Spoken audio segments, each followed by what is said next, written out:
dear learners, welcome to my video lesson. As you know, the subject is the fundamental of research work, and today's theme is structural and organizational features of research work. And today's plan are structural features of research work, the second organizational features of research work, and in these two plans we are going to discuss about today's main points. The next one, the structure of research paper. As you can see in this picture, you have given some clue points of today's theme. Research paper has a precise research structure, and it includes plan, introduction, text of research divided into parts, chapters, paragraphs. And the main points can be concluded in the conclusion part, and you urgently have to show your references, and you will show the list of literature and appendices. And every point will be discussed in our further slides. So, the basic structure of typical research paper is a sequence of introduction, methods, results, analysis, discussions. In short, we can say in broad, because most editorial boards demand from you that you have to design your articles, your theses, or your scientific work in broad format.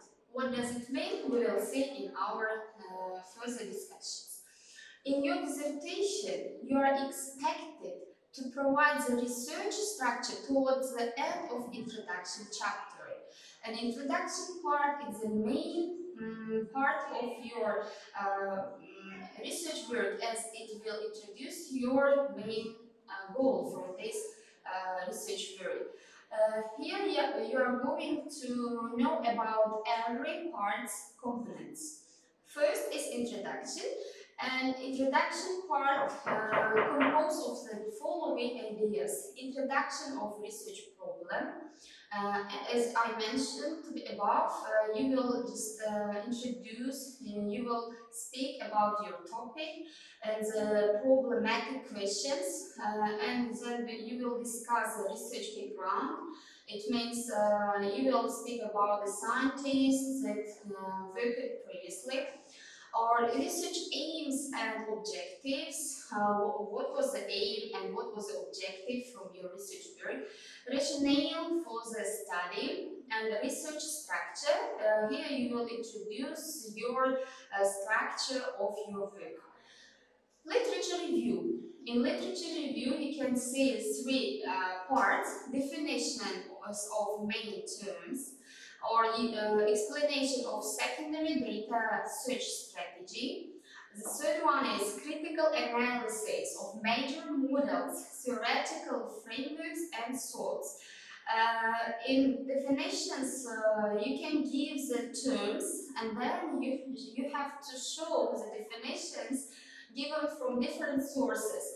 If your study of research is on the social science, mostly if it is about linguistics, you will give some definition from the dictionaries or some other this kind of sources. Methodology.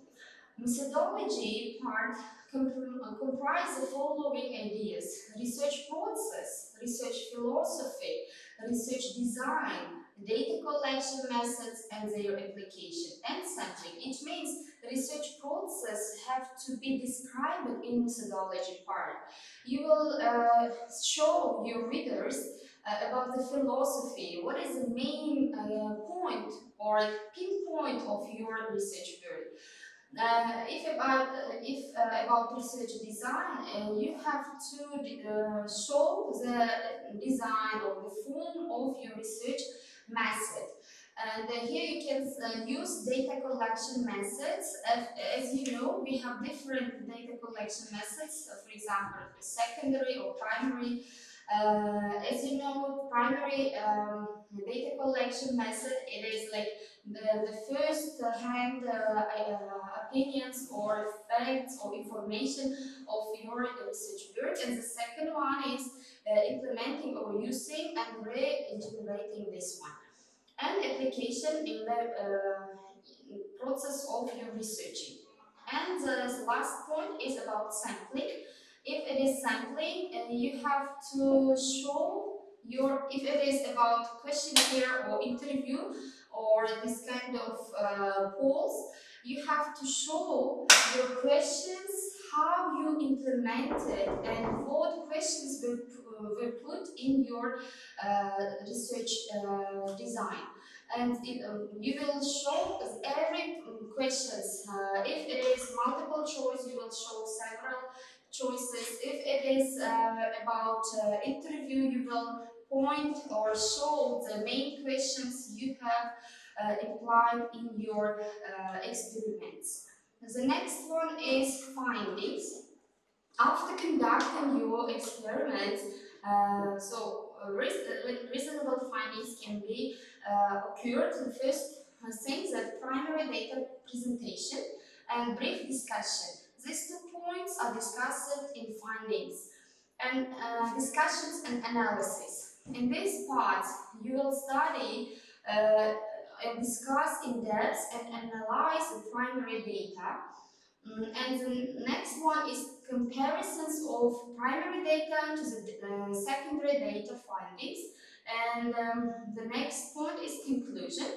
In conclusion part, you will speak about the discussion of achievement of research aim and objectives, or limitations of research and the scope for future studies. It means in conclusion part, you have to open and to put the main points till the end, which was put in your introduction part of your research work. And the most effective research work or thesis or article will be this, that the writer or the author or scientist have to show way a new study ideas or theories for the next studies, for the next learners or researchers. It means not only the researcher have to find the objective of main objective or aim of your research work. Also, you have to find some interesting points that you couldn't finish till the end, or it was not your cover of your research. It means you have to put some seeds for next researchers or readers of your articles, in order they found it some kind of interesting idea, and it will be the ongoing phase of science. So in this picture or in the scheme, you can see the research and writing process. In the central part of this picture, you can see that it is written like scientific paper, and the components of this: introduction, materials, methods, results, discussion, and conclusion. And the main point about the scientific paper, it is put like a question. As we just mentioned in our previous lecture, every scientist have to put the main point question of research work, and it will be the first step of your research. And here you can discuss what is known. It means you will just find the scientists who worked in this field and what was known, and then you will discuss initial findings of previous scientists, and you will formulate your own problems that you are going to discuss, research, and conduct your experiments. And the next step will be hypothesizes. And then you will just plan your project. It means you will put your step of how you will continue your research. And the next step is experiment and collect data. In experiment, it's up to every scientist or researchers to choose one way or one main method that will be useful to gain some new knowledge or some results from the experiments he or she is going to conduct. And if we speak about collecting data, you can choose either primary or secondary data collection methods, or you can implement both of them. It's up to your choice, to your way of conducting your research. After having an experiment, the researcher will get some results and then analysis are conducted. The next step will be interpretation and conclusion. You will interpret the results of analysis after gaining the experiment and collecting data. The last and the main step is new knowledge. All this process is done in order to get some new knowledge, and this new knowledge can be informed in the as a scientific paper, and this can be informed as an article or scientific work or dissertation work or some kind of statistics so this kind of journals that will publish your scientific work. So an understanding of research process is necessary to effectively carry out research and sequencing the stages inherent in the process. These 8 stages in the research process are as following. The first step is identifying the problem, then reviewing literature, setting research questions, objectives, and hypotheses, choosing the study design, deciding on the sample design, collecting data, processing and analyzing data, and writing the report. So here you can see data collection methods. The first one is primary data collection method and the secondary data collection methods. Primary data collection method involves data collection directly from the subjects by the researcher or trained data collector. Data collected are specifically for the purpose of research. For example, it can be in the form of survey, interview, observation, poll, and some kind of face-to-face interview, and so on. Secondary data collection method involve of use of the data that were collected for previous purposes other than the current research. Either as diaries, nurses' notes, care plans, patient so medication record in the hospital, statistical abstracts, census reports, neither published or unpublished data. Always remember the following points of as you write: clarity, simplicity, and accuracy, tables and figures. So what is clarity? You have to clearly define terms, avoid non-relevant information to your research work. Keep sentence structure simple and direct. Mostly, scientists or just researchers confuse themselves by thinking that complex sentences are the academic language of writing this kind of words, but it is not like this. In order to be understandable, you have to be simple and direct. Accuracy represents all data and illustrations accurately. In most cases, your tables and figures appear at the end of your paper or in the separate file. And be sure that you define each detail in each table and figure, because every point that we discussed in your introduction or in your main body, in the last points you have to show as a findings in the tables and figures. Everything should be accurate and everything should be comprised. Organization features include the following opinions: headings and subheadings that explain to the reader about what they are about to read. with the headings being at the top and subheadings being beneath the headings.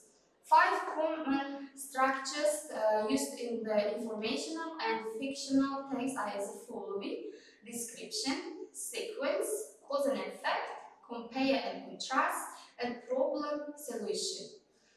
So headings and subheadings are the signpost of your content.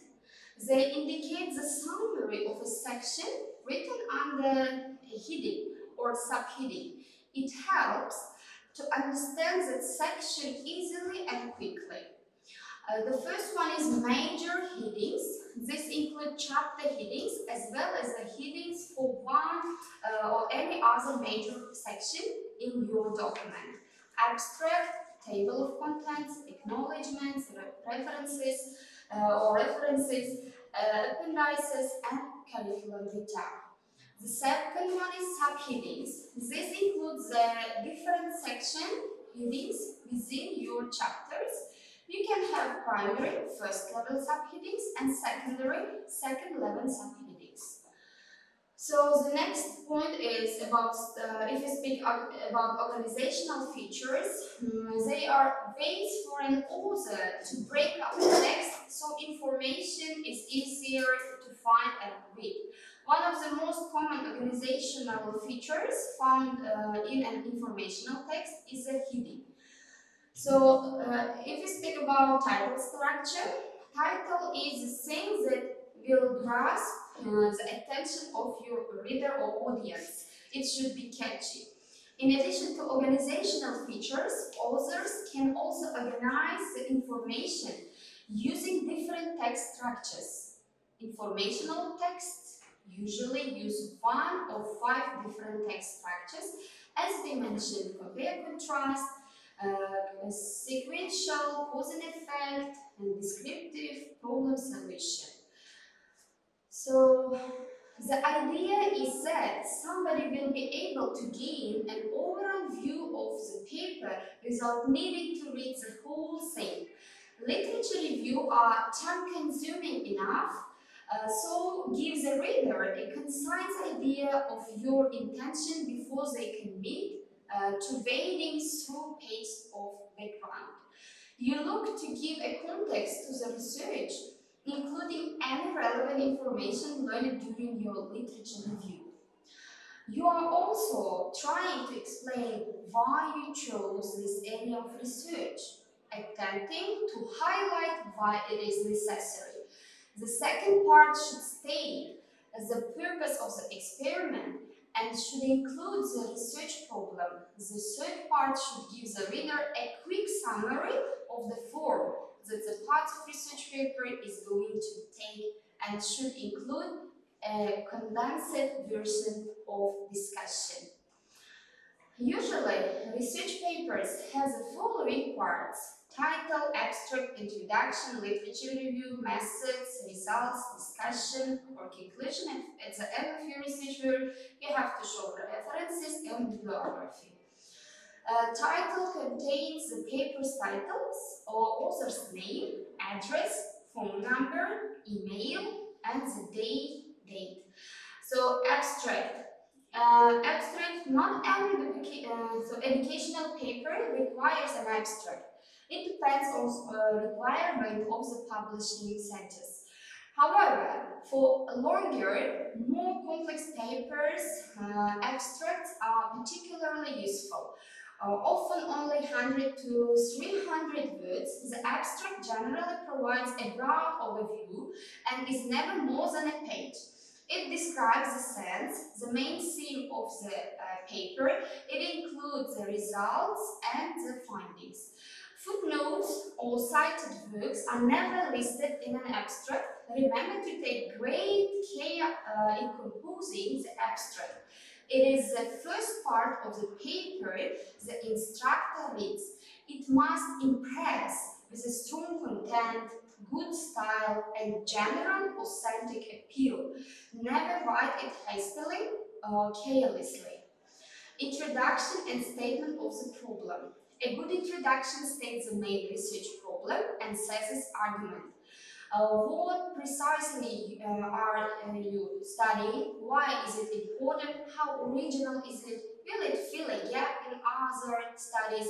Never provide a lengthy justification for your topic before it has been explicitly stated. Methodology. Discuss your research methodology. Did you employ qualitative or quantitative research methods? Did you administer a questionnaire or interview people? Any field research conducted? How did you collect data? Did you utilize other libraries or archives? And so on.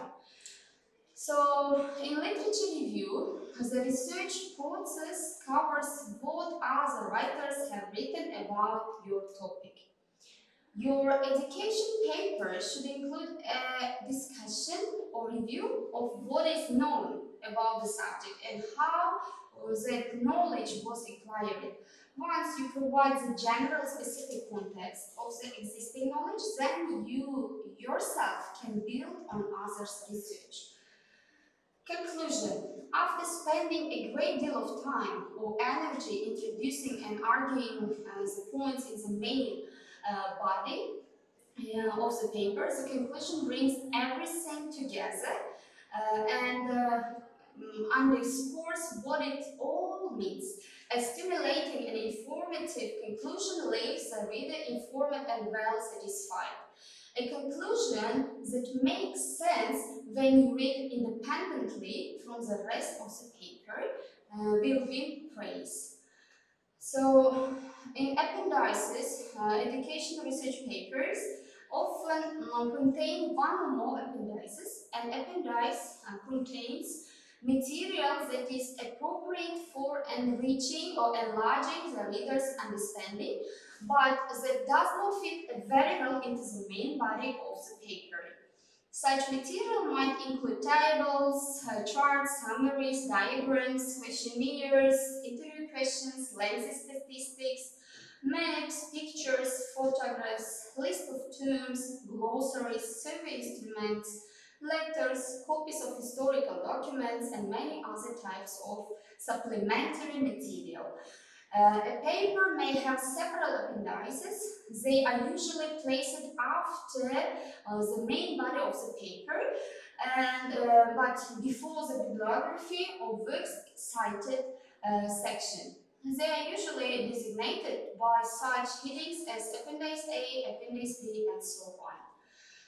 Results.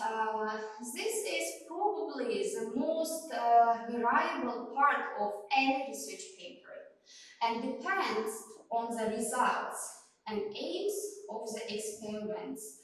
For quantitative research, it is a presentation of the numerical results and data, whereas qualitative research, it should be a broader discussion of trends without going into too much detail. For research generating a lot of results, then it is better to include tables or graphs of the analyzed data and leave the raw data in the appendix, so that the researcher can follow up and check your calculations. In discussion part, this is where you